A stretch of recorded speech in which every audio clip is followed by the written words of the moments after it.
여리고성이 하나님의 심판을 받아서 완전히 멸망하고 진멸되었습니다. 그 폐허가 되어버린 그 여리고성 앞에서 여호수아가 이렇게 선언하고 있습니다. 앞으로 누구든지 여리고성을 건축하는 자는 저주를 받을 것이다. 그리고 구체적으로 기초를 쌓을 때 그의 맏아들을 잃게 될 것이고 문을 세울 때에 그의 막내 아들을 이루리라 하는 이런 저주를 선언합니다.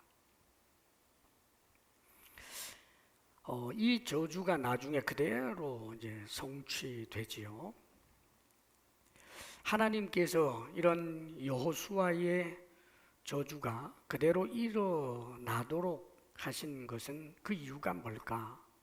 여호수아를 대단한 사람으로 그렇게 기억하도록 하기 위해서가 아닙니다.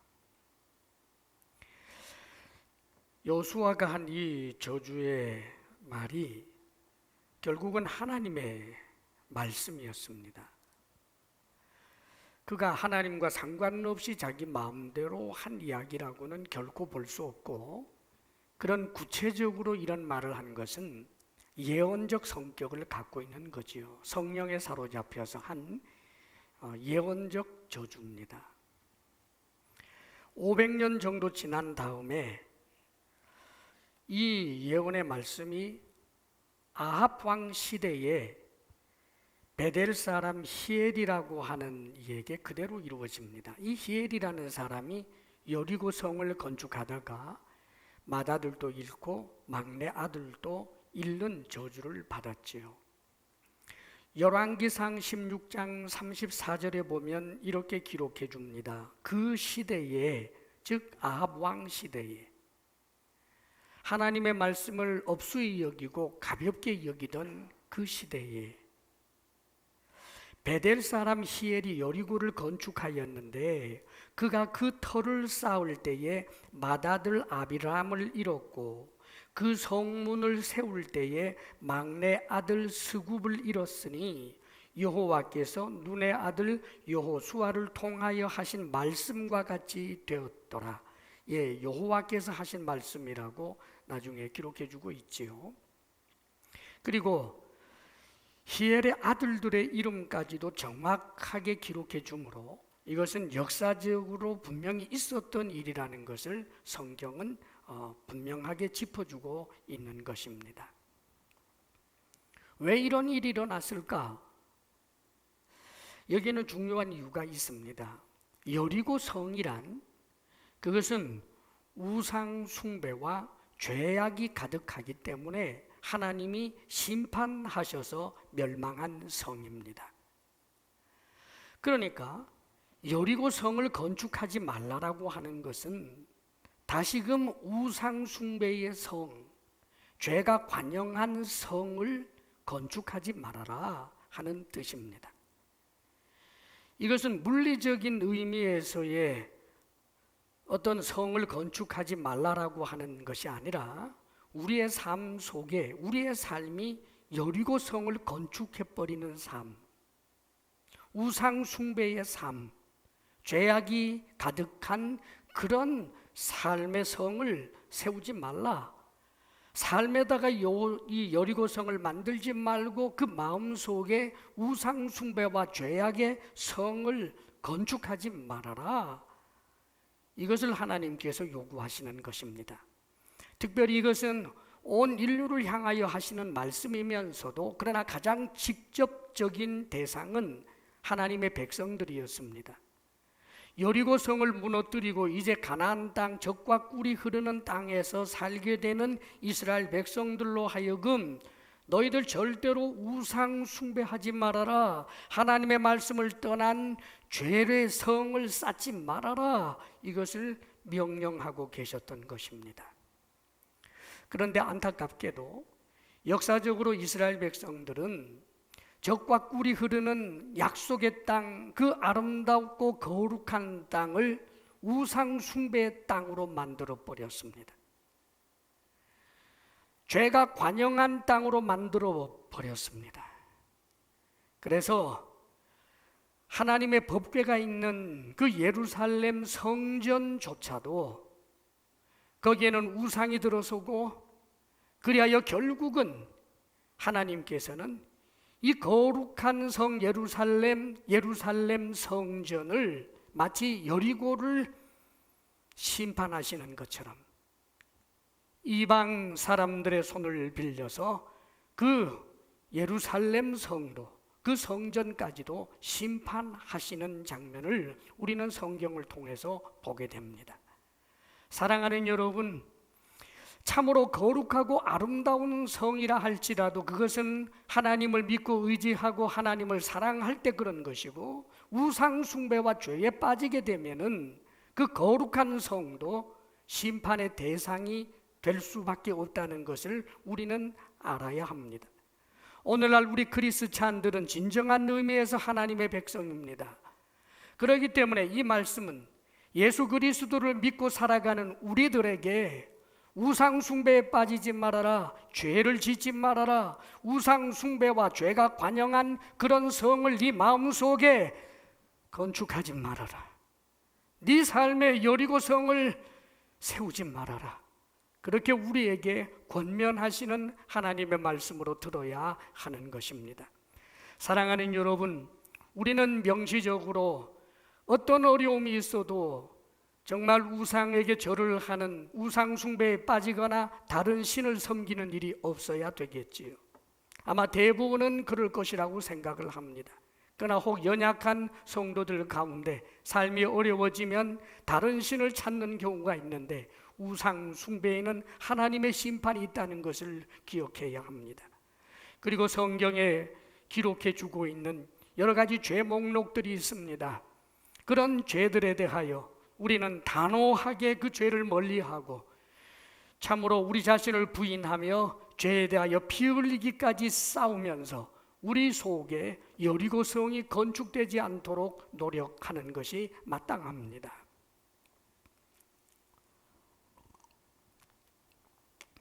자, 그런데 이 우상 숭배와 죄라고 하는 이 여리고 성은 때때로 우리가 죄라고 생각지 못하는 가운데 자기도 모르게 우상 숭배에 빠지고 죄에 빠지는 일들도 있습니다.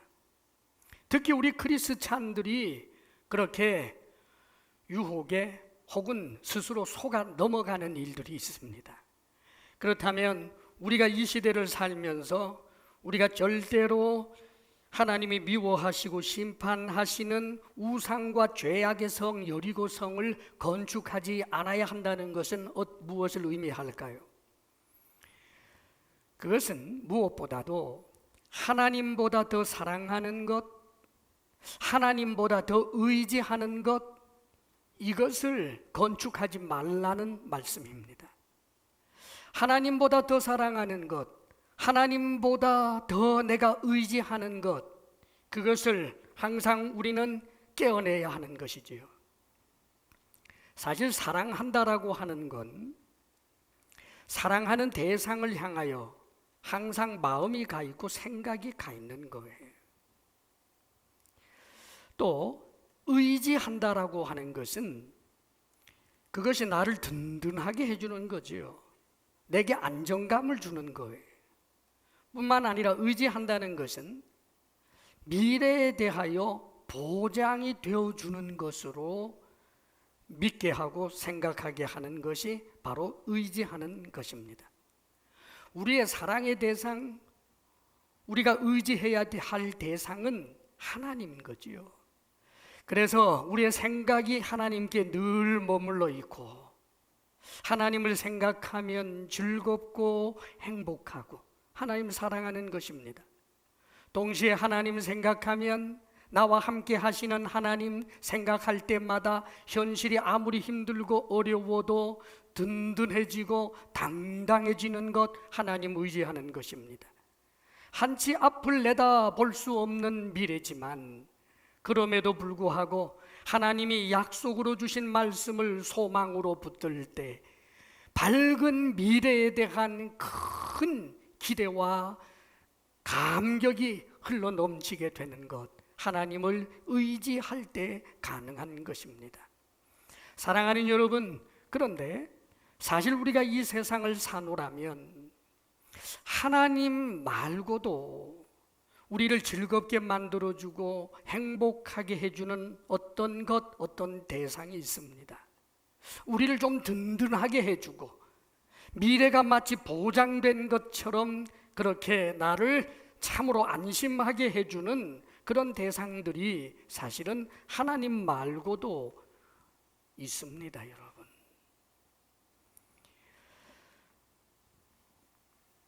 돈 싫어하는 사람 대부분 없을 것 같아요. 돈 좋아하지요. 그래서 사실은 그 돈을 좋아하는 그런 마음들 부인하기가 참 어렵습니다. 그것을 무조건 속물이라고 말하기는 좀 어려운 부분이 좀 있어요. 이를테면 그냥 보편적으로 열심히 일해 왔는데 월급날이 되어서 두툼한 그런 월급 봉투를 받게 될 때 마음이 흐뭇해지는 일에 부인할 수 없지요.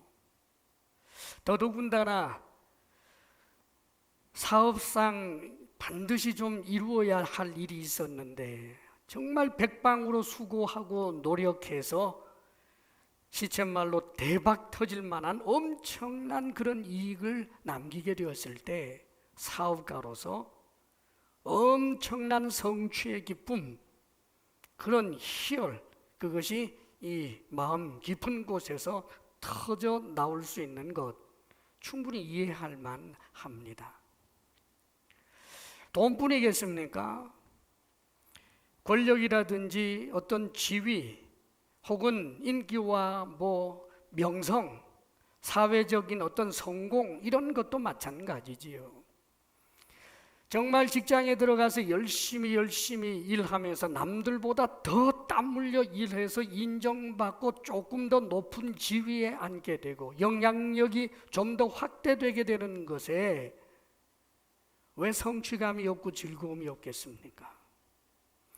작은 봉우리에서 더 높은 봉우리로 계속해서 등정을 하는 그런 이 등산가들처럼 좀 더 높은 곳을 향하여 좀 더 높은 봉우리를 향하여 최선을 다해서 뛰었는데 그래서 점점 높아지고 그 지위가 견고해지고 그래서 권력을 가지게 되는 어느 분야마다 거기에 권력자들이 있는 것 아닙니까? 주도적인 사람이 있게 마련이에요. 그럴 때 거기에서 오는 행복감, 즐거움, 이것을 사실은 부인하기 어렵습니다.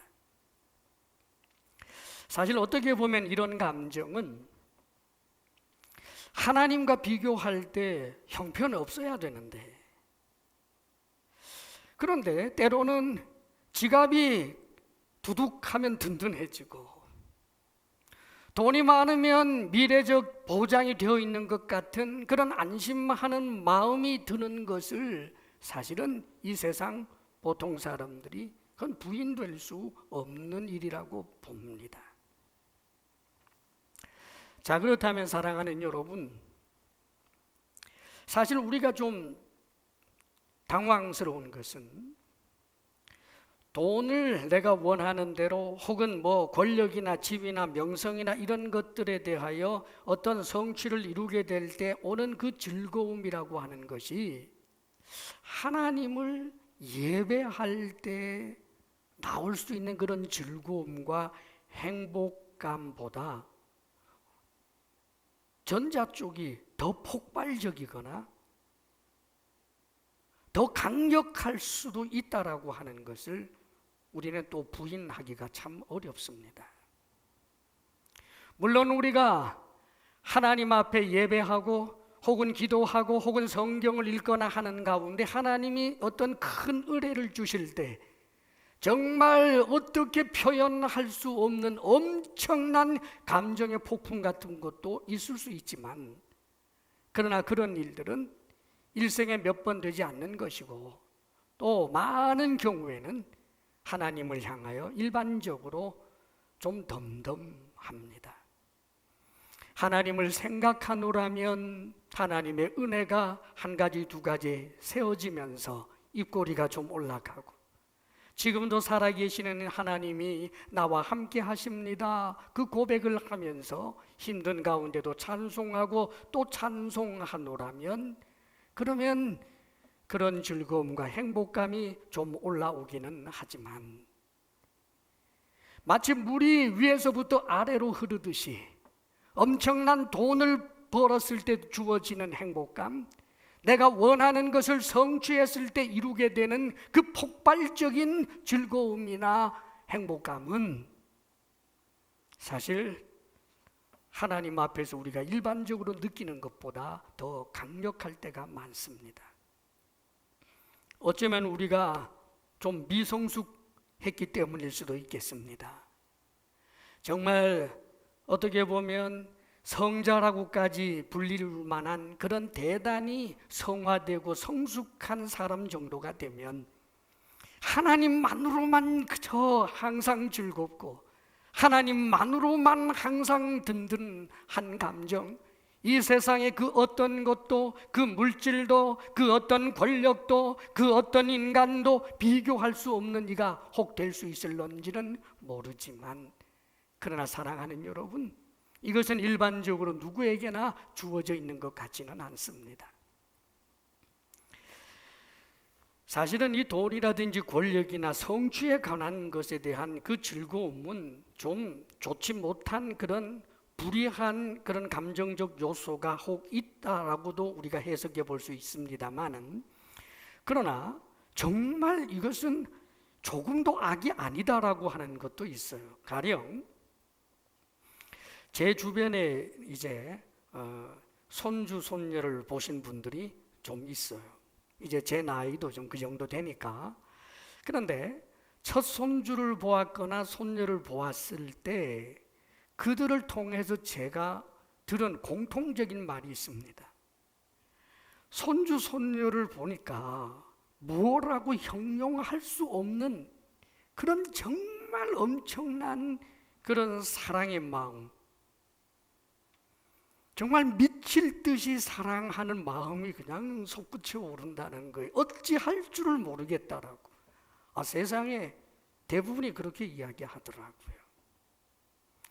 사랑하는 여러분, 자식을 향해서, 특별히 자식의 그 어린 시절 이쁜 짓을 할 때 그 올라오는 그 사랑의 마음, 혹은 자녀가 병들어서 신음할 때, 어릴 때 차라리 내가 대신 아팠으면 좋겠다라고 하는 그런 마음들,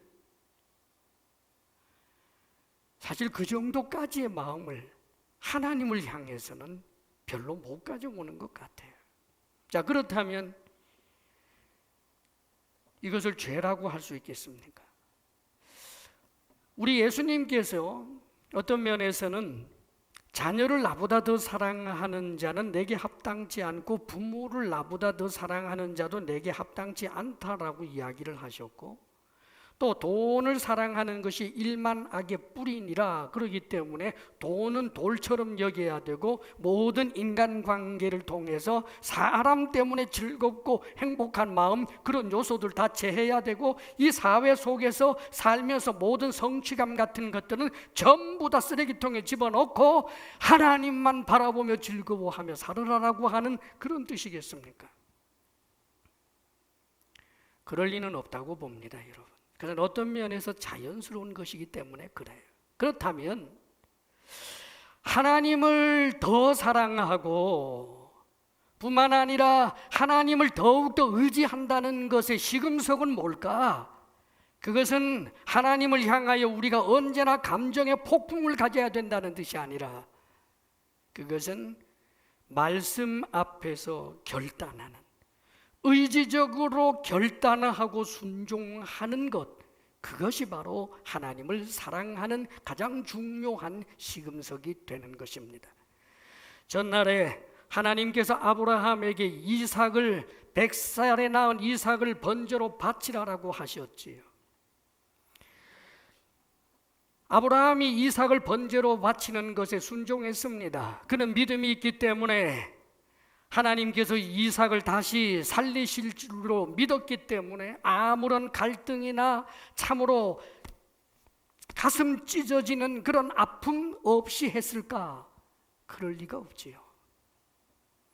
사랑하는 여러분, 아브라함이 하나님 사랑하는 사람임에는 틀림없지만 그 사랑의 마음이 저절로 계속하여 쏟아부어지고 또 쏟아부어지고 계속하여 향하는 대상은 어디였을까? 물이 위에서부터 아래로 흐르듯이 말입니다. 이삭이었을 것입니다.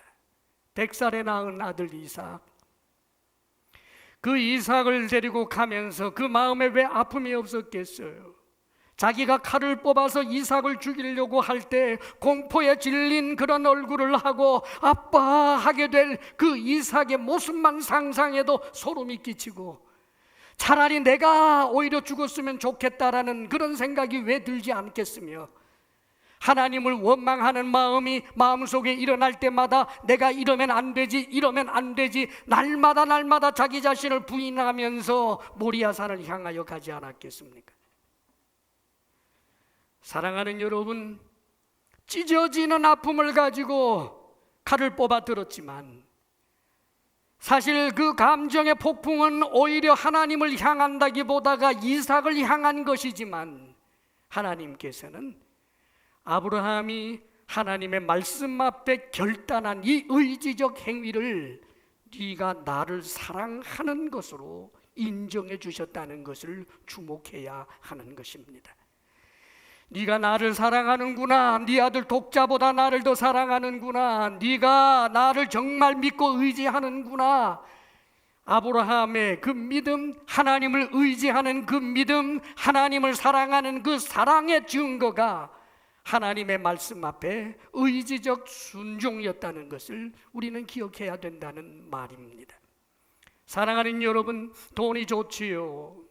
그러나 돈을 좋을 뿐만 아니라 그 돈이 있으면 든든하지요. 돈이 있으면 든든하고 돈이 많으면 좋고 행복합니다. 그래서 돈을 또 벌고 또 법니다. 그런데 그 돈이 좋아서 하나님의 말씀에 등지고 죄와 타협해서 돈을 번다면 저는 분명히 말씀드립니다. 여리고성을 쌓고 있는 것입니다, 여러분. 권력도 마찬가지입니다.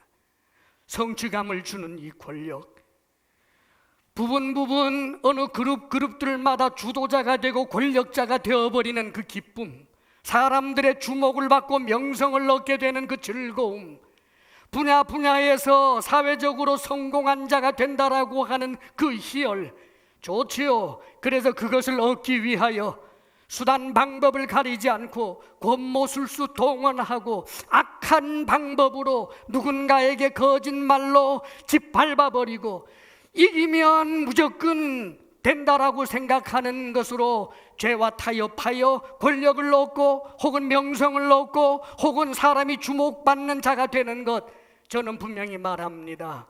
그는 성취를 이루었을런지는 모르지만 하나님 앞에서는 죄의 성취를 이룬 자,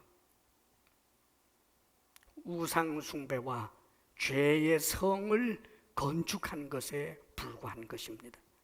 반드시 하나님 앞에 심판될 일이라는 뜻입니다. 그러므로 사랑하는 여러분, 우리가 정말 하나님을 사랑하고 하나님을 의지한다면 우리는 하나님의 말씀 앞에 의지적 결단을 가지고 내 앞에 있는 이 물질을 하나님의 말씀에 순종하게 되면 큰 이익을 얻을 수 있는 것을 포기할 수밖에 없다면 포기하는 길을 택하십시오.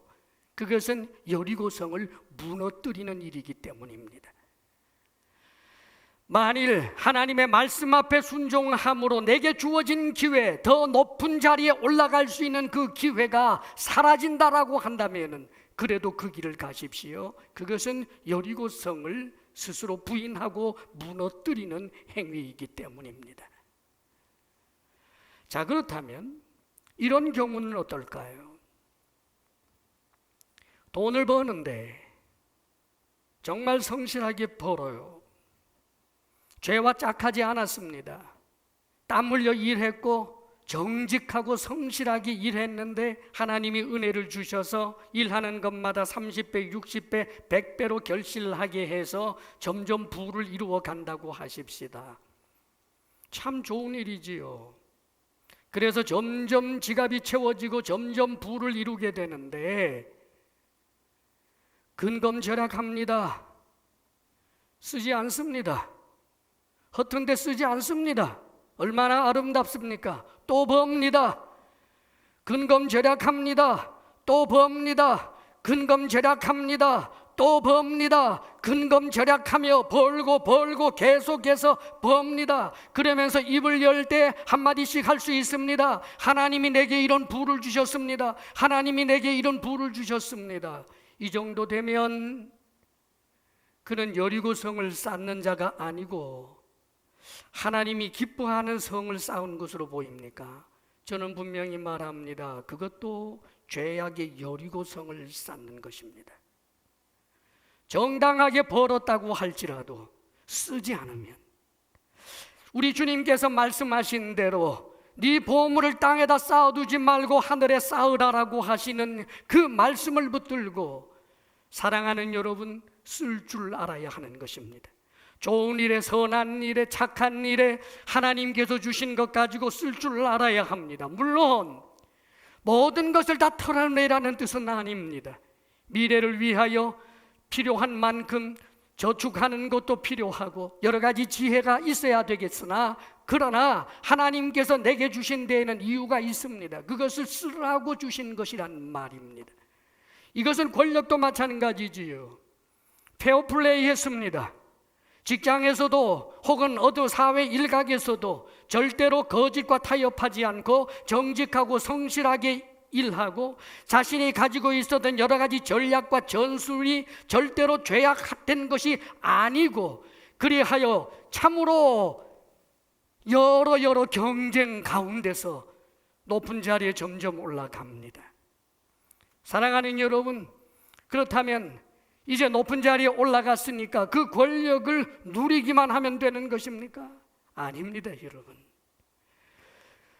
하나님께서 권력을 주시고 어떤 지위를 주신 데에는 그만한 이유가 있습니다. 책임을 지라는 말이지요. 전날에 요셉을 하나님께서 이집트의 총리로 세우셨어요. 그가 총리가 되었기 때문에 수많은 사람들을 살려내는 일을 하지 않았습니까, 여러분? 뿐만 아니라 에스더에게 네가 황후가 된 것은 이때를 위함이 아니냐라고 모르드게가 일가를 했는데 맞는 이야기입니다. 그렇지요. 황후가 된 것, 거기에 책임을 져야 할 일이 있습니다. 하나님의 말씀에 순종하며 해야 할 일이 있다는 말이에요. 어떤 이들은 그렇게 생각하지요. 내가 목표를 이룰 때까지, 내가 현재 딛고 서 있는 이 봉우리는 아직은 아니야. 좀 더 높은 봉우리, 저 정점을 찍었을 때, 이집트의 총리가 되었을 때 요셉이 이 이집트 전역에 영향력을 끼친 것처럼 나는 그럴 거야. 천만에요. 요셉은 그렇게 산 적이 없습니다. 그가 노예일 때 노예로서 그가 해야 할 책임을 감당했습니다. 그가 가정 총무가 되었을 때 총무로서 그가 감당해야 할 그 책임을 감당했습니다. 그가 그리고 나서 나중에 이스라엘의 정말 총리가 되었을 때 그는 역시 책임을 감당할 줄 아는 사람이 된 것입니다. 사랑하는 여러분, 잊지 말아야 합니다. 우리가 하나님께서 주신 돈 혹은 하나님께서 주시는 지위, 이런 모든 것들에 대하여 하나님께서 우리에게 요구하고 있는 것이 있다는 말입니다. 자, 그렇다면 일반적으로 사회에서 말하는 참으로 가진 자나 혹은 어떤 지위가 있는 자가 사회적 통념상 갖게 되는 그런 정도의 어떤 책임을 지는 일을 말하는 것일까요? 우리 크리스찬은 그렇게 하지 않습니다. 크리스찬이 자신의 신분이나 자신의 소유에 대하여 책임을 진다라고 하는 것은 하나님의 말씀에 순종하는 것을 의미하는 것입니다. 우리는 성경에 대단한 권력자로서 사울을 알고 있고 솔로몬도 알고 있습니다. 사랑하는 여러분, 사울 왕, 솔로몬 왕이 얼마나 좋은 사람들이었습니까? 그런데 그들이 나중에는 하나님께서 주신 권력인 줄 알고 왕의 직분인 줄 알고 감사했던 그들이 나중에는 그 권력을 하나님의 말씀을 따라서 순종하며 그 권력의 모든 것을 감당했던 것이 아니라 그 권력을 자신을 위하여만 쓰기에 급급하고, 뿐만 아니라 그 권력을 유지하기 위하여 하나님을 향하여 반역하는 일까지도 서슴지 않았습니다. 사랑하는 여러분, 명심해야 합니다. 사울과 솔로몬, 하나님을 완전히 부인했다고 생각하지 마십시오. 그들은 절대로 부인하지는 않았습니다.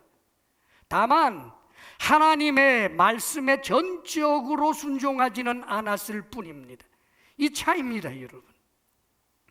성경에 보면 하나님께서 사울에게 아말렉을 진멸하되 저 짐승까지도 다 진멸하라고 했지요.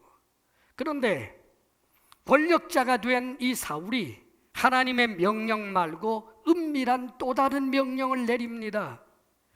가축들 가운데서 기름진 것들은 다 살려주라. 사랑하는 여러분, 그는 권력을 누리고 있습니다. 하나님의 말씀에 순종함으로 누리는 권력이 아니라 하나님의 말씀에 반하는 권력 말입니다. 그렇기 때문에 사울은 하나님 앞에 심판받는 대상이 되어버리고 만 것입니다. 사랑하는 여러분, 우리의 미래를 정말 보장해 줄 수 있는 것이 뭘까요? 부자가 있지요. 어리석은 부자라고 성경에는 나옵니다. 그가 어리석다라고 이야기했는데 정말 무엇이 그렇게 어리석은 것이었을까? 엄청난 대풍년이 일어났습니다. 그래서 그 풍년을 보니까 저것을 수확해서 거두어 들여야 하는데 창고가 부족한 것 같습니다. 창고를 더 지을 것을 계획했습니다. 왜요? 저 수확이 많으니까. 그래서 창고를 더 크게 짓고, 그리고 저 모든 수확들을 그 안에 집어넣고 나면 그 다음에 내가 할 일은 내 영혼아 잘 먹고 잘 마시고 쉬고 행복하게 살자라고 했다는 것입니다. 이런 부자를 향하여 하나님은 어리석은 부자라고 했습니다. 왜요? 그것을 한순간에 날릴 수 있는 하나님이 계시는 것 잊어버렸고, 그의 영혼의 미래에 대하여 그가 전혀 생각하지 못했기 때문입니다. 사랑하는 여러분, 돈이, 권력이 분명히 우리를 든든하게 합니다. 마음에 안정을 줍니다. 미래의 보장인 것처럼 느껴질 때가 있습니다. 그러나 속지 마십시오. 그것은 결코 우리에게 영원한 안정을 줄 수도 없고, 그것은 우리의 미래에 정말 보장이 될 수 없기 때문입니다. 사랑하는 여러분, 그러기 때문에 우리 속에 일어나는 이런 마음들을 날마다 부인해내야 합니다. 이 계속하여 우리의 마음속에 일어나고 있는 이 여리고성을 계속해서 깨내야 하는 것입니다. 사랑하는 여러분, 하나님 앞에서 참으로 하나님보다 더 사랑하는 것, 하나님보다 더 의지하는 것, 그런 것이 없기를 바랍니다.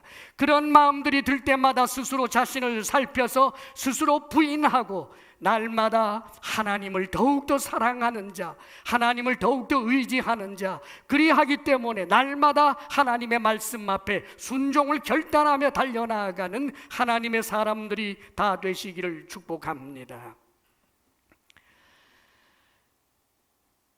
우리가 여리고성을 건축하지 않기 위해서 한 가지 더 잊지 말아야 할 것이 있습니다. 사랑하는 여러분, 여리고성을 건축하지 말라라고 하는 이 말씀은 인본주의에 빠지지 말라라고 하시는 말씀과도 통합니다. 인본주의란 사람이 중심이 되고 하나님을 주변화시키거나 하나님을 상대화하는 것이 인본주의입니다. 사실은 극단적 인본주의는 하나님을 아예 부인하는 것이기 때문에 사실 우리는 극단적 인본주의에 빠지는 일들은 크리스찬에게는 대부분 없습니다. 그런데 정말 무서운 것은 기독교라고 하는 무늬를 가지고 사실은 인본주의가 있다는 말이에요. 무슨 말이냐 하면 하나님을 인정하기는 하는데 하나님 살아계심을 인정하기는 하는데, 그런데 하나님 중심이 아니고 사람 중심이 되어버리는 그런 모든 사상과 가치들 말입니다. 성경에 보면 우리 예수님께서 마귀의 시험을 받을 때 마귀가 말하기를 돌을 명하여 떡을 만들어 먹으라 그럽니다. 돌을 명하여 떡을 만들어 먹으라. 여기에는 사람들이 당면하고 있는 현실적인 문제가 그 당시의 민중들의 배고픔입니다.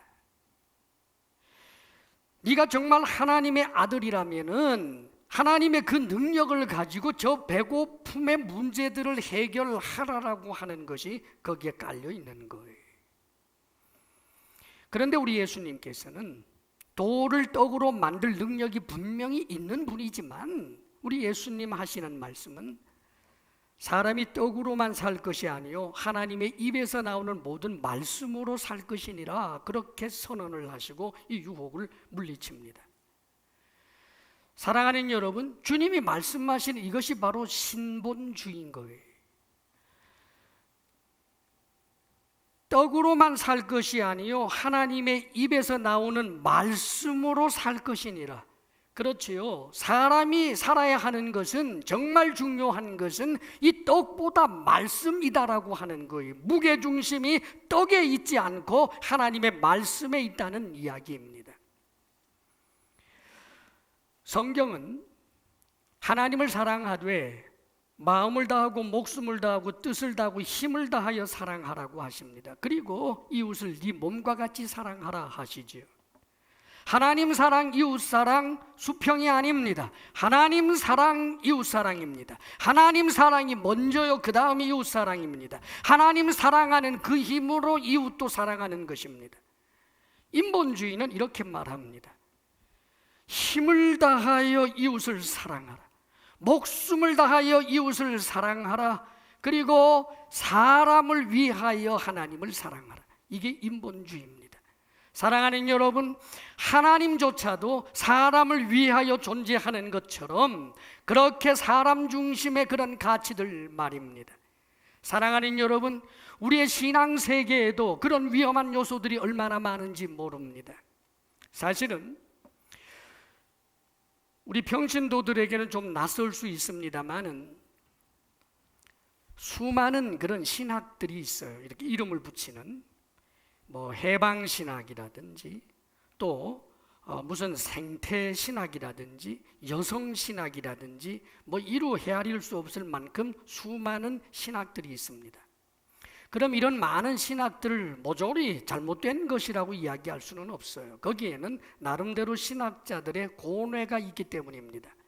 가령 남미 같은 곳에서 정말 그 사회 구조적 모순 때문에 그 하층민들, 많은 대중들이 너무나 종처럼 살아가고 있는 그들을 풀어놓기 위해서 나온 신학이 이를테면 해방신학과 같은 거지요. 여성들을 억압에서부터 좀 더 자유롭게 만들어주고 여성들이 권리를 누릴 수 있도록 해주겠다라고 하는 의미에서 여성신학도 나온 것입니다. 생태계를 보존하겠다라고 하는 의미에서 생태신학도 나왔습니다. 다 좋습니다. 그 출발점은 다 좋습니다. 그러나 사랑하는 여러분, 그 문제를 해결하고 그 인간의 문제를 해결하고 인간을 귀하게 여기고 인간만을 귀하게 여기고 인간이 당하는 그 고통만을 해결하는 것을 가장 우선순위로 여기다 보면은 하나님 신앙이 실종해버리고 맙니다. 실제로 이 선을 지키지 못한 어떤 신학자 그룹, 소위 자유주의 신학이라고 하는 그런 그룹에서는 예수 그리스도께서 십자가에 못 박혀 죽으신 것은 우리의 죄 때문이라고, 우리의 죄를 씻기 위한 하나님의 사랑이라고 끊임없이 말씀해 주고 있지만 예수님을 믿으면 나중에 천국 가고 예수님을 믿으면 나중에 엄청난 영화가 주어진다라고 하는 미래적이고 종말론적인 것이기 때문에 그런 신앙을 가지고는 당면에 있는 사회적 문제를 해결할 수 없다라고 하는 필요에 의해서 결국은 예수님의 십자가 사건을 그 시대의 구조적 모순에 대하여 항거한 젊은이의 의거라고 그렇게 포장하면서 모든 그리스찬들이여 이 시대의 작은 예수가 되자 그리하여 불의에 대항하고 투쟁하고 싸우는 그런 자가 되어야 한다라고 그렇게 잘못된 신앙으로 끌고 갑니다. 사랑하는 여러분, 사람을 사랑하는 마음은 좋았지만 그러나 하나님 사랑을 놓쳐버리고 말았습니다. 우리는 신본주의적 신앙을 가져야 합니다. 이 시대를 살아가면서 우리를 혼란케 하는 것이 얼마나 많은지 모릅니다. 여러분, 사랑하는 여러분, 하나님을 기쁘시게 하겠습니까? 사람을 기쁘게 하겠습니까? 하나님을 기쁘시게 하는데 초점을 맞추어야 하는 것입니다. 어떤 경우에도 내 필요에 따라 하나님의 말씀을 상대화시키거나 하나님의 말씀을 변개시키는 그런 어리석은 자가 되어서는 안 되는 것입니다. 여러분, 지금 이 시대에는 우리 기독교가 욕먹는 시대입니다. 돌을 맞고 있습니다. 예수를 믿는다는 것이 부끄럽습니다. 그러나 분명히 말씀드립니다. 세상 사람들이 예수 믿는 것 부끄럽게 여기고 조롱한다고 할지라도 나는 예수 믿는 사람이라고 외치는 이가 되십시오. 이 세상은 전도하는 것을 혐오스럽게 생각할 것입니다. 그러나 사랑하는 여러분, 한 영혼이라도 구원하기 위한 전도의 열정을 어떤 이유에도 놓쳐서는 안 되는 것입니다. 세상 사람들이 전도하는 것을 조롱한다고 해서 예수 믿는 나조차도 전도하는 사람들을 호들갑스럽다, 광신자다 그렇게 비난하는 것은 사람의 얼굴에 초점을 맞춘 일이 되어버리고 마는 것입니다. 사랑하는 여러분, 그런 일들이 우리 삶 가운데 얼마나 많은지 모릅니다. 사실은 이 시대가, 이 세상이, 여리고 성이 아주 큰 위용을 드러내고 바벨탑처럼 견고하게 서 있습니다. 여러분, 그래서 우리가 초라하게 보일 수 있습니다. 그러나 기억하십시오. 성경은 이렇게 말씀해 주고 있습니다. 욥기 20장 5절에서 7절에 말씀하시기를 악인의 이기는 자랑도 잠시요 경건하지 못한 자의 즐거움도 잠깐이니라. 예, 여러분, 악인도 이깁니다.